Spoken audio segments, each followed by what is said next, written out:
اور اس کو یہ لگتا ہے کہ وہ اپنی زندگی ضائع کر رہی ہے. کیوں؟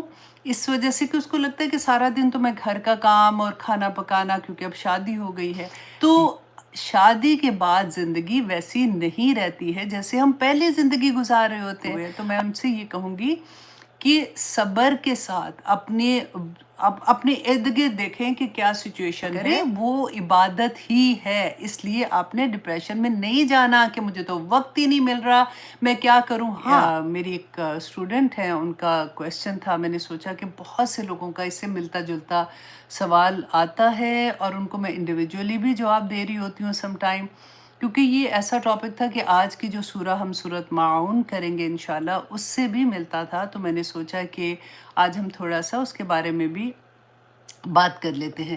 اب کویسچن یہ تھا کہ ایک بچی ہے، اس کی شادی ہوئی ہے، اور شادی کے بعد جیسے قرآن زندگی میں کھلتا ہے نا، تو ڈفرینٹ ایج گروپ میں آپ سوچیں کہ جب قرآن کھلتا ہے تو اس وقت کچھ لوگوں کی ایسی فیلنگ ہوتی ہیں کہ ان کو یہ لگتا ہے کہ میں اپنی زندگی میں اب جو کر رہی ہوں تو اب میں اپنی زندگی ضائع کر رہی ہوں، تو اب مجھے ان کو ڈپریشن سا لگتا ہے. اب یہ بچی جو ہے، اس کی شادی ہوئی ہے اور پہلے یہ جاب کرتی تھی، اب وہ اپنے سسرال میں ہے، اور اس پہ اس کو کیونکہ قرآن کے ساتھ بھی جڑ گئی ہے اور اس کو یہ لگتا ہے کہ وہ اپنی زندگی ضائع کر رہی ہے. کیوں؟ اس وجہ سے کہ اس کو لگتا ہے کہ سارا دن تو میں گھر کا کام اور کھانا پکانا، کیونکہ اب شادی ہو گئی ہے. یاد رکھیں کہ شادی جو ہوتی ہے نا، وہ اس ہیوج ذمہ داری، اور اللہ سبحانہ تعالیٰ نے اس یونٹ پہ قرآن پاک میں اتنی نصیحتیں کی ہیں جس کی کوئی حد نہیں. اصل میں ہمیں مقصد جب چیزوں کے نہیں سمجھ آتے نا تو ہم گھبرا جاتے ہیں. اب دیکھیے کہ اللہ سبحانہ ایک حقوق اللہ ہے اور ایک حقوق العباد ہے. تو شادی کے بعد زندگی ویسی نہیں رہتی ہے جیسے ہم پہلے زندگی گزار رہے ہوتے ہیں. اب یہ بچی جو ہے ڈیفینیٹلی پہلے جاب کر رہی تھی، اس کی زندگی میں جاب تھی، پھر گھر آتی ہوگی، عبادت کر رہی ہے، نمازیں اپنی پڑھتی ہے، تسبیحات کر رہی ہوتی ہے. لیکن جیسے شادی ہوئی ہے تو ڈیفینیٹلی ذمہ داریاں بہت فرق طرح سے ہو جاتی ہیں. اچھا، نمبر ون یہ کہ آپ دیکھیے کہ شروع میں جب آپ کی شادی ہوتی ہے نا، وہ بچیاں جو ابھی نئی نئی شادی ہو رہی ہے، ابھی ہونے والی ہے، یا ابھی کچھ ہی دیر شادی کو ہوئے ہیں، تو میں ان سے یہ کہوں گی کہ صبر کے ساتھ اپنے ارد گرد دیکھیں کہ کیا سچویشن ہے، اس کے مطابق اپنی زندگی آگے لے کے چلے. کیونکہ آپ نئے گھر میں جاتی ہیں، آپ کی نئی ذمہ داریاں، آپ جو کام بھی کرتی ہیں، دیکھیں اصل میں آپ کی پرائورٹی تو اللہ سبحانہ تعالیٰ ہے.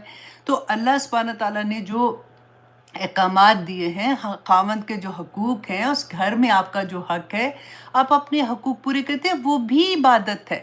آپ اگر صبح اٹھ کے ناشتہ بنا رہی ہیں، اس کے بعد آپ صفائی کر رہی ہیں، اس کے بعد آپ کھانا پکا رہی ہیں، یا پھر آپ کے بچے ہیں جن کے تھوڑی دیر ہوگی شادی کو، چھوٹے بچے ہیں، ان کے ساتھ بزی ہیں، کچھ اسکول گئے ہیں، انہوں نے آنا، ان کے لیے کھانے کا انتظام کر رہی ہیں، کپڑے دھو رہی ہیں، کپڑے سکھا رہی ہیں، استری کر رہی ہیں، یہ ساری چیزیں عبادت ہوتی ہیں. آپ یہ نہیں گھبرائیں کہ مجھے اتنی بات. دیکھیں ایک فار ایگزامپل میری عمر ہے، میری عمر کی جو عورتیں ہیں جن کے بچوں کی شادیاں ہو گئی ہیں یا کوئی ہونے والی بھی ہے، تو وہ بڑے بچے ہیں، اس طرح کی ذمہ داری نہیں ہے. ہم بھلے پوری رات عبادت کے لیے جاگے، رائٹ، کیونکہ ہمیں یہ ہے کہ فجر کے بعد اگر ہم سو بھی گئے تو کسی نے کچھ کہنا نہیں ہے.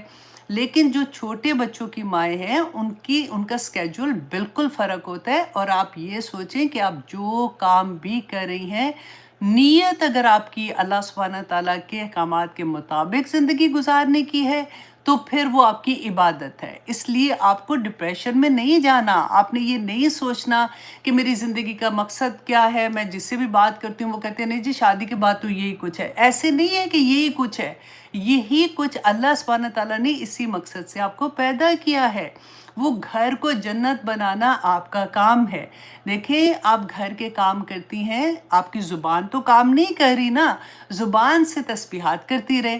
نمازیں کون سی مشکل ہے، 5 وقت کی نماز ہے، وہ تو آرام سے بندہ پڑھ لیتا ہے نا.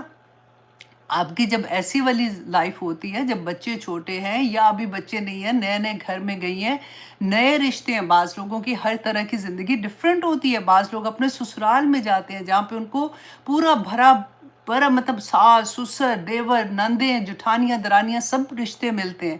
ان کے ساتھ رہنا، ان کے ساتھ ان کے حقوق بھی دینا اور اپنے آپ کو ایڈجسٹ کرنا آسان نہیں ہوتا، لیکن اگر آپ کے پاس اللہ سبحانہ تعالیٰ کی محبت ہے، آپ دعا کریں ساتھ ساتھ، میں نے آپ کو وہ دعا بھی سکھائی تھی نا، اللہم الف بینا قلوبنا و اصلح ذات بیننا، اب وہ دعا بھی پڑھتے جاتے ہیں، آپ کے لیے آسانیاں ہو جاتی ہیں، بس اللہ سبحانہ تعالیٰ سے دعا کریں، وہ عبادت ہی ہے، اس لیے آپ نے ڈپریشن میں نہیں جانا کہ مجھے تو وقت ہی نہیں مل رہا، میں کیا کروں۔ ہاں، ضائع وقت نہیں کرنا، آپ کو بھی پتہ ہے میں کیا بات کہہ رہی ہوں، تو اللہ سبحانہ تعالیٰ ہم سب کے لیے آسانیاں فرما دے، آمین ثم آمین۔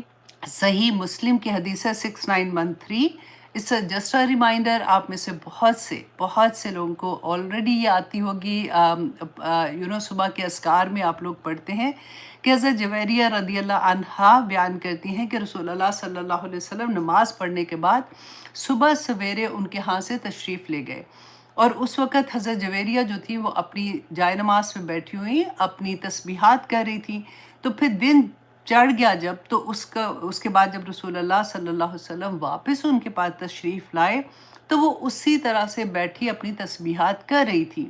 رسول اللہ صلی اللہ علیہ وسلم نے فرمایا کہ جویریہ تم ابھی تک اسی حالت میں بیٹھی ہو؟ انہوں نے کہا کہ ہاں، آپ جیسے چھوڑ کے گئے تھے میں اسی طرح سے بیٹھی تسبیحات کر رہی ہوں۔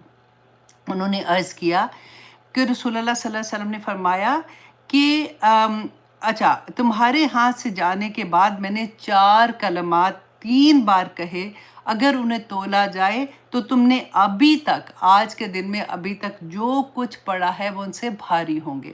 اور وہ کلمات کیا تھے؟ سبحان اللہ و بحمدہ عدد خلقہ و رضا نفسہ و زینت عرشہ و مداد کلماتی۔ یہ کلمات جو ہیں آپ دیکھیں، وہ اتنی دیر عبادت کرتی رہی تھی، اور صرف رسول اللہ نے فرمایا کہ میں نے 4 مرتبہ یہ کلمات کہے تو یہ اس سے وزن میں بھاری تھے۔ تو آپ لوگوں میں سے I'm sure سبھی پڑھتے ہوں گے، لیکن جو ابھی نہیں پڑھتے ہیں تو ان کے لیے جیسا ریمائنڈر کہ آپ صبح شام میں یہ کلمات پڑھ لیا کریں۔ میں ہمیشہ یہ کہتی ہوں کہ صبح شام کی دعاؤں کو آپ بالکل ایسے سوچا کریں جیسے ہم میڈیسن لیتے ہیں نا، بعض ایسے وائٹامنس ہوتے ہیں جو ہم نے ایوری ڈے کھانے ہوتے ہیں، بعض ایسی چیزیں ہوتی ہیں جو ڈاکٹر دیتے ہیں، جیسے کیلشیم کی کمی ہوتی ہے تو وہ کہتے ہیں جی 10 دن آپ نے یہ دوائی کھانی ہے، اس کے بعد چھوڑ دینی ہے۔ وہ ہوتا ہے نا ایسے، کبھی ہم نے کوئی ایسے وظائف کر رہے ہوتے ہیں کہ اچھا 10 ڈیز کے لیے یہ کر لیا۔ بعض ایسی ہوتی ہیں جیسے حج ہے، زندگی میں ایک دفعہ کرنا ہوتا ہے۔